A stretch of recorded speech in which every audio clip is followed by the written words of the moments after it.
Welcome to the Slop Temple. We pray this video helps. You start by selecting thin, low-tack sticky flags so pages won't tear. Pick distinct colors for priority. Once chosen, position the flag with its adhesive on the margin, not the text. Press the short adhesive strip down firmly and leave the overhang as a small tab, about 1/8 to 1/4 of an inch, so it's visible without obstructing content. Make sure the tab sticks flat.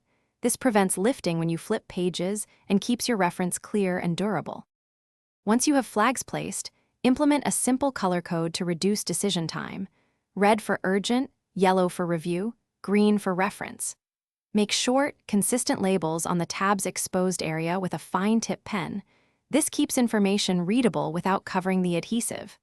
When a page needs multiple notes, stack flags vertically along the edge rather than across the text, so you can see layered context at a glance. Make sure to update labels as status changes, so the system stays useful. To finish each cycle, review flags in a short weekly sweep. Handle red items first, then yellow, and archive green references.